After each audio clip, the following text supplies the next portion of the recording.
The night was quiet in the small desert town. The repair shop stood at the very edge, where the sand met the cracked road. Its faded sign swayed gently in the dry wind inside. The air smelled of oil, metal, and warm dust. Rami, the town's only mechanic, worked alone at a large metal table covered in tools. His hands were rough from years of fixing everything from farming machines to old space haulers. Life was simple here. He worked, he ate, he slept. Nothing ever truly surprised him.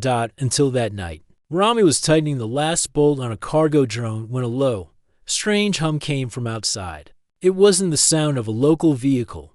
It was smoother, almost like a song. His head turned toward the open hangar door. Over the horizon, lights appeared to thin lines of blue fire cutting through the darkness. He stepped outside, squinting into the night. The craft that approached was unlike any he had seen. It wasn't square and bulky like the freighters. It was sleek, shaped like a silver arrow, with surfaces so smooth they reflected the stars. But it wasn't flying right. Its movement wobbled, and sparks of white light flickered near the tail. The ship landed just outside his shop, kicking up a wave of dust. The engine let out a deep, uneven rumble before falling silent. For a moment, there was no movement. Then the side hatch opened, releasing a hiss of cool air. A figure stepped out. She was tall, wrapped in a dark cloak that covered her from head to foot. The hood hid most of her face, but Rami could see her eyes bright, sharp, and calm, as if they had seen more than anyone in this small town could imagine. "Are you the mechanic?" Her voice was clear, but soft, with a slight rhythm he didn't recognize. "Yes," Rami replied, still studying the strange ship. "That yours?" She nodded once. "It is damaged. Can you repair it?" Rami walked closer, running his hand along the outer hull. The material was cool to the touch, smooth like glass but firm like steel. There were fine cracks along the wing edges, and part of the rear engine casing was bent inward. "This isn't from any shipyard around here," he said, half to himself. "Where'd you get it?" The woman tilted her head slightly. "Far from here." That was all she said. No explanation, no small talk. Rami gave a small shrug. "If it's broken, I can fix it." "I'll need to take a look at the engine." She stepped aside, letting him into the ship. Inside, the air was cool and faintly scented with something like rain and metal. The walls curved smoothly, and faint blue lines ran along the floor and ceiling. Rami paused for a moment. There were no buttons, no switches, no levers. "How do you even start this thing?" he muttered. "I will show you," the woman said, stepping forward. She placed her hand on a panel, and it lit up under her touch. A section of the floor opened, revealing the engine core. Rami crouched down to look. It was nothing like the bulky reactors he had worked on before. Instead, it was a network of crystal-like rods connected by fine silver wires, glowing softly from within. A low hum vibrated in the air around it. "This," Rami whispered, "isn't human tech." The woman's eyes stayed on him, unreadable. "Can you repair it?" she asked again. He hesitated. Part of him wanted to say no, this was clearly beyond anything from Earth. But another part of him, the part that loved puzzles and challenges, was already studying the design, guessing how the systems worked. "I can try," he finally said. She gave the smallest nod. "Do it quickly." Rami got to work. He fetched his best tools and connected a scanner to the power lines. The device made a sharp click, followed by a long pause before displaying a reading. The engine core was overheating because of a damaged cooling channel. If it failed completely, the whole ship might burn from the inside. "You're lucky you landed before it quit," Rami said, wiping his forehead. "I know," she replied simply. He glanced at her again. She didn't seem worried. She didn't even look impatient. She just stood there, silent, like a statue. "You have a name?" he asked after a while. "Mira," she said. "Mira," he repeated. "All right, I'll get this fixed, Mira. But I'll need parts I don't have." "I brought some," she said, pulling a small case from beneath her cloak. Inside were tools and components Rami had never seen before: slender coils, liquid-filled tubes, and fragments of the same crystal. As the engine core, Rami raised an eyebrow. This'll do. Let's see what your ship can really do once it's running right, outside. The desert wind picked up, and faint storm clouds gathered on the horizon. The air felt heavier somehow, as if the night itself was holding its breath. Rami didn't notice he was too focused on his work. But Mira noticed. She stood near the hatch, looking into the darkness, somewhere out there, far beyond the reach of the town's lights. Something was moving, something that had followed her. Here, and though she didn't say a word, her eyes narrowed. She had little time left.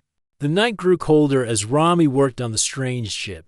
The soft blue glow from the engine core spilled across his hands, casting moving shadows on the curved walls. He worked with steady focus, but his mind kept drifting back to the woman. Called Mira.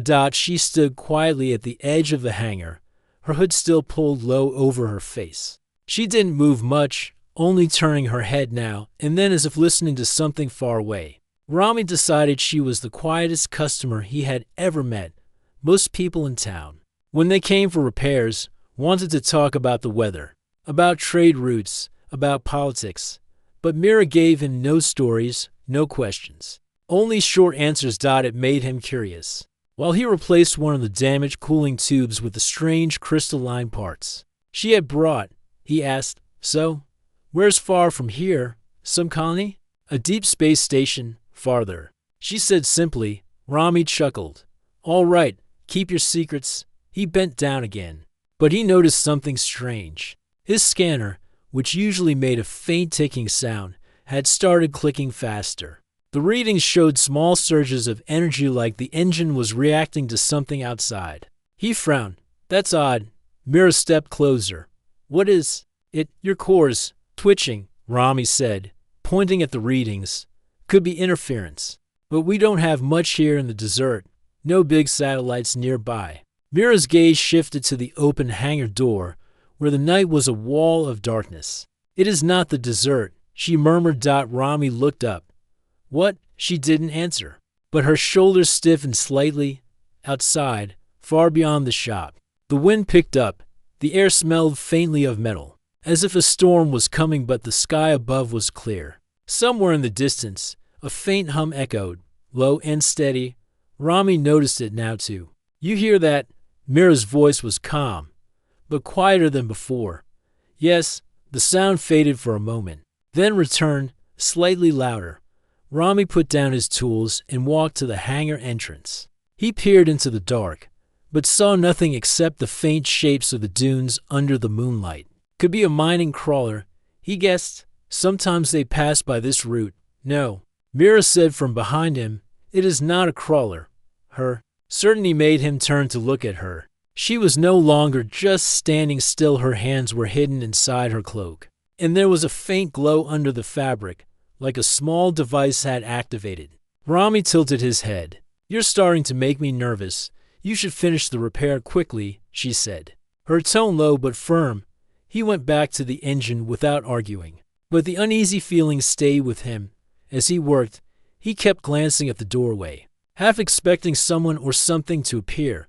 The minutes passed slowly. The strange hum outside came and went, sometimes so faint it was almost gone, then suddenly closer, like whatever made it was circling the area. Rami tried to distract himself by studying the ship's design again. Every connection was perfect. Every piece seemed to fit like it had grown there. "It was almost alive, you know," he said, trying to keep the mood light. "You could probably sell this ship for enough credits to buy half the planet." "I will not sell it," Mira replied instantly. Right, he muttered, turning another bolt. By now, the engine core was stable enough to restart. He just needed to test the cooling flow. He hooked up his diagnostic cables and let the system run. The readings looked good, better than before. Even then, the scanner beeped sharply. The readings spiked for a moment, then steadied again. But in that instant, Rami felt a faint vibration under his feet, not from the engine, but from the ground itself. Mira's head turned toward the desert again. "They are closer," she whispered. "Who's they?" Rami asked. Instead of answering, she walked toward the hatch of her ship and pressed her hand against a panel. A section of the wall slid open to reveal a small compartment filled with metallic spheres. each marked with strange glowing lines. She took one and hid it under her cloak. Rami blinked. "What are those?" "Tools," she said. That didn't sound convincing, but her tone left no space for more questions. The hum outside grew louder. This time, there was no mistaking it. It wasn't a natural sound. It was mechanical, smooth, and deliberate. Then, faint lights appeared far out in the dunes, moving toward the shop. Rami stepped back. "Those aren't crawlers." "No," Mira said. "They are hunters." The word made Rami's stomach tighten. "Hunters? For what?" Mira's eyes met his for a brief second. "For me." He stared at her, unsure if she was joking, but there was no humor in her expression. The distant lights spread out, moving like they were surrounding the area. The hum grew deeper, like the sky itself was shaking. Rami felt his voice go dry. "Mira, you want to tell me what's going on later," she said. "For now, finish the repair." Her tone left no room for argument. Rami swallowed, nodded, and went back to work, his hands moving faster now. He didn't know who these hunters were or why they were after her, but the urgency in her voice made him trust that the danger was real. Outside, the first shapes appeared, dark outlines against the pale sand, moving smoothly on silent engines. They didn't look like any human craft. The night no longer felt quiet, and Rami realized that whatever was about to happen, his life was no longer the same as it had been just an hour ago. The air inside the repair shop felt heavier, as if the night outside had crept in and was pressing against the walls. Rami's hands moved quickly, tightening the last connection on Mira's ship engine. Every few seconds, he glanced toward the hangar door. The faint lights in the distance were still there, shifting like quiet predators in the sand. Mira stayed near the hatch, her eyes on the darkness. She didn't pace or fidget. She stood still, like someone trained to wait for danger. Finally, the main cooling channel was in place. "All right," Rami said, wiping the sweat from his forehead. "We're good to run a test." "Do it," Mira replied without moving her gaze. Rami pressed the control pad he had connected to the ship's systems. The soft hum of the engine grew deeper, steadier. For a moment, it seemed perfect until the scanner beeped with a warning signal. "What now?" he muttered, bending to check the readings. The numbers were stable, but the system was detecting something unusual. An energy surge coming from somewhere inside the ship, separate from the engine. Rami frowned. "There's another power source on board." Mira turned her head slightly. "Where?" The scanner traced the signal to a sealed compartment beneath the main deck, hidden under the smooth panels. "Down there," Rami said, pointing. "Did you know about this?" "Yes," Mira answered, but didn't move toward it. Rami knelt, pressing along the panel edges until he found a small hidden latch. It clicked, and the panel slid open with a faint hiss. Inside was a narrow chamber, lit by a single soft glow. At the center sat an object unlike anything Rami had seen. It was shaped like a crystal sphere, about the size of both his hands together. Inside it, light swirled in slow, gentle waves, colors shifting from pale gold to deep blue, thin silver. Lines ran across its surface, forming patterns that seemed to move on their own. The air around it felt warmer, almost alive. "What is that?" Rami asked, his voice quieter without meaning to. Mira stepped closer, her eyes on the sphere.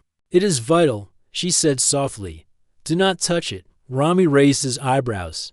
"Vital for what?" "For everything," she replied. He studied it a moment longer.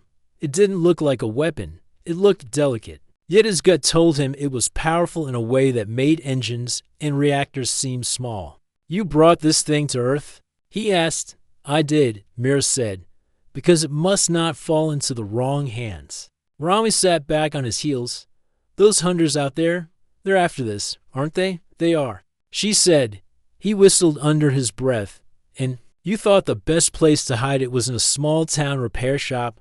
"I thought," Mira said calmly, "the best place was anywhere far from where they expected." Her tone was steady, but there was a weight in her words, like someone who had been running for a long time. Outside, the hum of the approaching ships grew louder. Rami closed the panel over the strange sphere. "All right," he said. "I'll keep my hands off it." But you'd better tell me if it's going to explode or something. It will not, Mira said. Then she added, not unless they take it. That didn't make him feel any better. He stood, double-checking the cooling flow one last time. The readings were good now. The ship was ready to fly, okay, Rami said, trying to sound steady. Repairs are done. You can leave before they get here. Mira didn't move. And you? He looked at her. Surprised me? I'm staying. Here? This is my shop. If you stay, you will face them, she said. Rami gave a small laugh. I'm just a mechanic. They're not after me. They will be, she said quietly, once they see you help me. That made him pause. He glanced out into the night again. The lights were closer now, and he could make out the sleek shapes of the hunter's craft, low, curved, and moving with perfect coordination. These weren't simple raiders. Whoever they were, they knew exactly what they were doing. A low rumble passed through the ground. Rami swallowed. How many are there? 3 ships, Mira said, each with for a board. 12 people? Rami asked. That's not great odds. They are not people, Mira corrected him. Rami stared at her. Then what are they? Machines, she said, but not without mind. That didn't help his nerves. The first hunter craft stopped just outside the edge of the town lights. Its dark surface reflected nothing, and its engines made almost no sound. They will speak first. Mira said, do not answer them. What do you mean? Speak. They will ask for me, she said, and if you tell them I'm not here, they will know you are lying. Rami opened his mouth to reply, but the night was suddenly filled with a cold, mechanical voice. Vessel in the repair bay, it said, the words flat and sharp, release your passenger. Rami froze. Do not answer, Mira repeated. The voice came again, louder this time. Release your passenger, and your structure will remain intact. Rami stepped back from the doorway. His pulse was quick now. Mira, he whispered, if you've got a plan, now's the time. I have a plan, she said, walking toward the hidden compartment where the crystal sphere rested. She placed her hand on the panel, and for a moment, the glowing lines inside the sphere flared brighter. The air in the ship seemed to hum in response. What are you doing? Rami asked. Protecting what matters, she replied. The mechanical voice outside came a third time, but this time it was joined by the faint click of weapons powering up. Rami took a step toward her. Mira, she looked at him, her eyes calm but unblinking. Stay close to me, and when I tell you to move, you move. Outside, the hunters began to advance. And inside the ship, the hidden core of the crown matrix was waking up. Rian stood in the middle of his workshop, tools scattered all around him, staring at the strange metal shard on the table. It had come from the alien ship's core, but it was unlike anything he had seen before. Its smooth black surface pulsed faintly with a blue light, almost like a heartbeat. He had touched it earlier, and for a brief moment, his mind was filled with visions of stars, great fleets, and voices speaking in languages he could not understand. Mira entered quietly. She had been resting after the last system repair, but Rian noticed her eyes drift immediately to the shard. There was a flicker in her expression, recognition mixed with worry. You found it, she said softly. Rian frowned. What is it? Some kind of battery? Mira stepped closer, shaking her head. It's not a battery. It's the heart of Teshara. It holds a part of my people's essence. It's more than just technology. Rian looked at her, puzzled. Essence? You mean, like your culture's data storage? Her voice dropped. It contains the memory of my ancestors, the power of my queenship. Without it, I am nothing in the eyes of my people. Rian leaned against the table. So, it's important to you. It's important to the survival of my world, she said firmly. If this heart falls into the wrong hands, it could destroy everything I stand for. Rian's jaw tightened. He was beginning to realize just how deep he had stepped into this strange new reality. He had fixed ships before, but never something that carried the fate of an entire civilization. Before he could reply, a sharp alarm rang out from the ship's console. Mira rushed to check the monitor. Her face hardened. They found us. Who? Rian asked, already grabbing his jacket and tool belt. Hunters. she replied. They are not from my kingdom. They are from a rival world, and they will stop at nothing to take the heart. Rian followed her to the docking bay. The outer cameras showed 3 dark shapes emerging from the clouds, flying fast toward the hidden valley. Their hulls were sharp and predatory, bristling with weapons. Can we outrun them? Rian asked. Mira hesitated. Not without finishing the repairs you started. But that will take time, and they will be here in minutes. Rian took a deep breath. Then we need to buy that time. They worked quickly. Mira rerouted the ship's shields to cover the exposed engine, while Rian crawled under the main reactor to reconnect the power conduits. His hands moved fast, but he could hear the distant hum of approaching ships growing louder. A sudden blast shook the ground, dust raining down from the ceiling. One of the enemy ships had fired a warning shot. They're closing in. Mira shouted. Rian's mind raced. He remembered something from earlier repairs. A secondary thrust array buried deep in the hull. Almost forgotten. If he could power it up, they could launch with just enough speed to break through the hunters' line. But the power flow would need to come from somewhere. His eyes went to the heart of Teshara. Mira saw where he was looking. No, she said sharply. It's too dangerous. If we don't use it, we're not getting out of here, Rian replied. And if they capture us, they get it anyway. She hesitated, torn between her duty and the reality of their situation. Finally, she nodded. Do it, but carefully. Rian worked quickly, linking the heart's energy field to the thruster array. The shard began to glow brighter, its hum growing deeper. The ship's systems surged to life, power readings spiking beyond anything he had seen before. Outside, the hunters circled like vultures. One moved in for the kill. Now, Rian shouted. Mira slammed the launch control, and the ship roared upward, tearing through the valley like a comet. The hunters fired, but the sudden burst of speed caught them off guard. Blinding lights streaked across the sky as they broke free into the upper atmosphere. But Rian's relief was short-lived. The heart's glow had shifted from calm blue to a harsh, unstable white. It was overheating. Mira, he said urgently. We can't hold this power for long. She gripped the controls.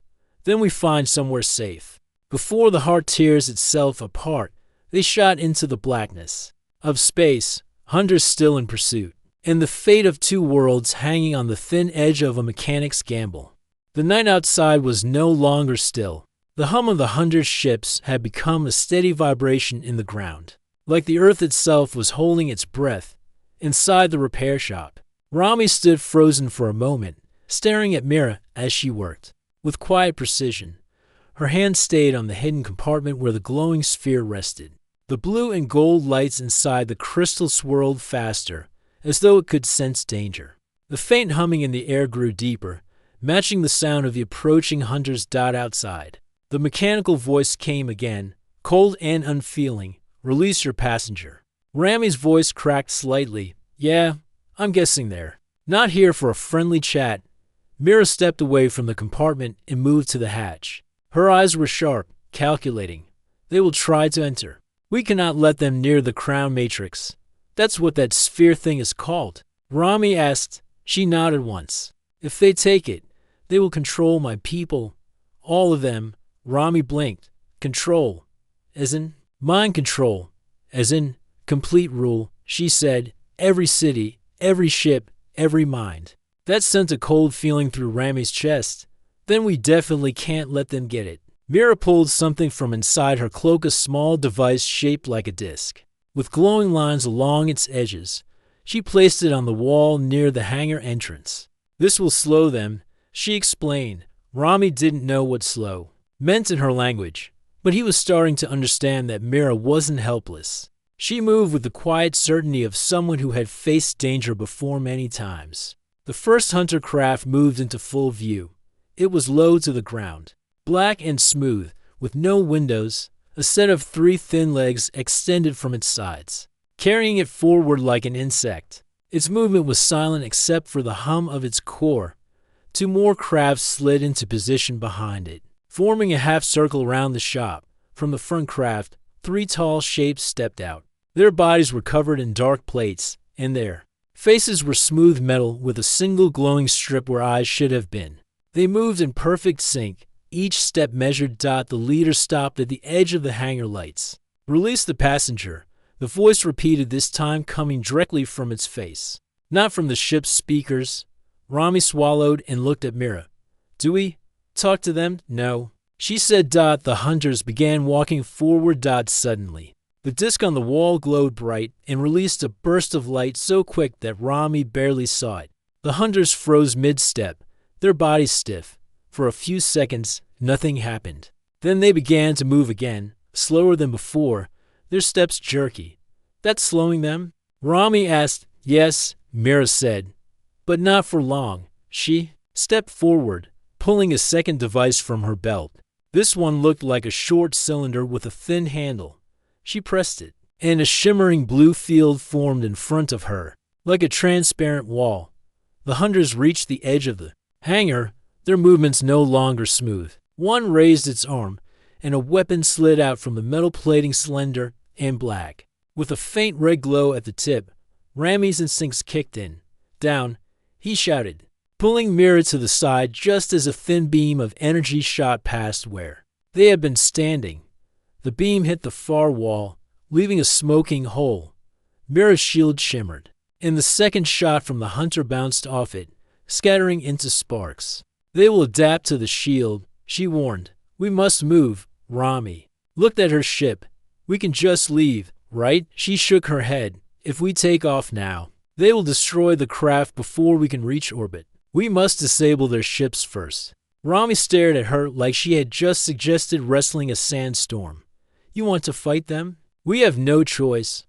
One of the hunters raised its arm again, but before it could fire, Mira tapped her wrist device. A section of her ship's hull opened, and a small drone shot out, moving faster than Rami could follow. It zipped through the air and struck the hunter's weapon with a flash of blue light. The weapon sparked, then fell to the sand in pieces. The other hunters reacted instantly, firing at the drone. Mira moved with them, directing the small machine with flicks of her fingers. The drone darted between the beams of red energy, hitting another hunter in the chest and sending it crashing to the ground. Rami was still crouched by the wall, but his mind was racing.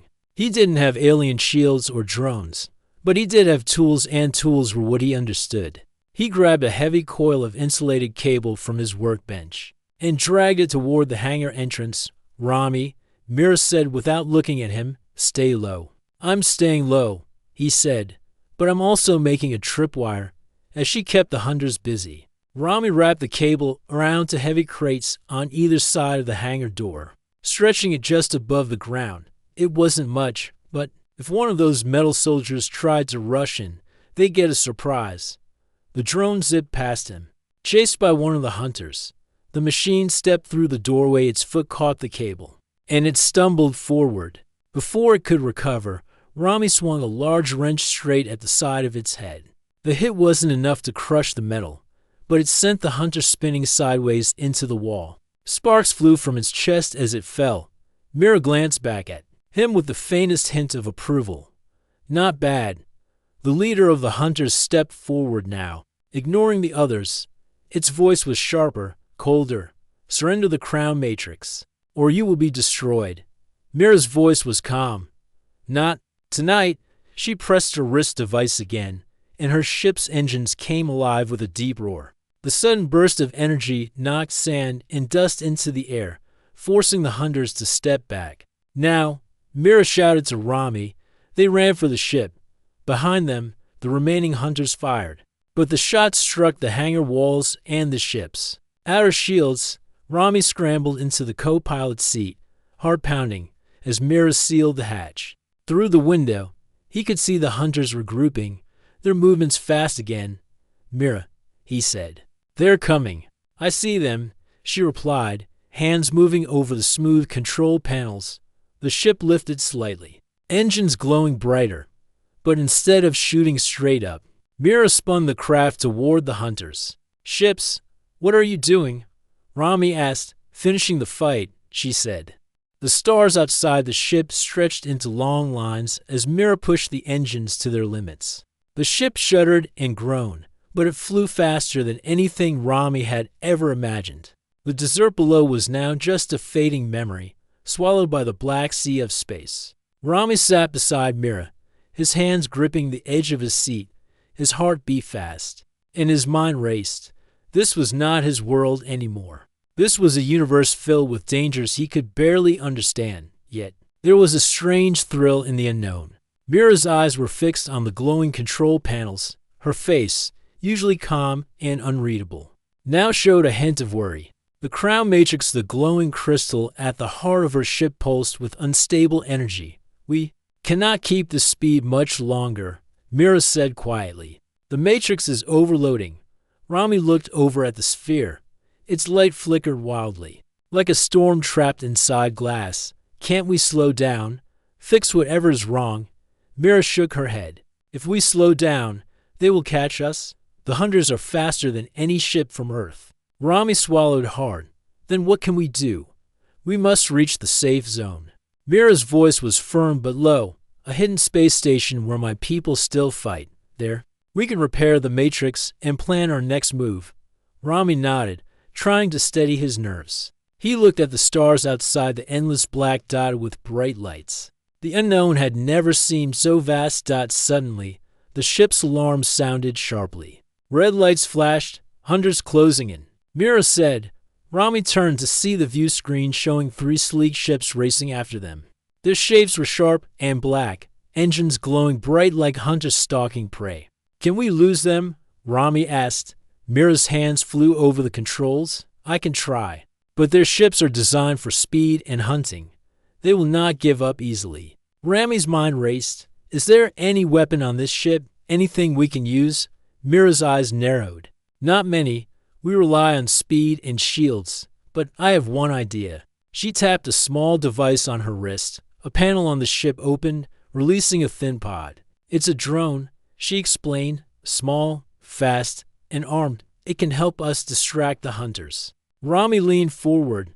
"Good. Launch it." Mira released the drone.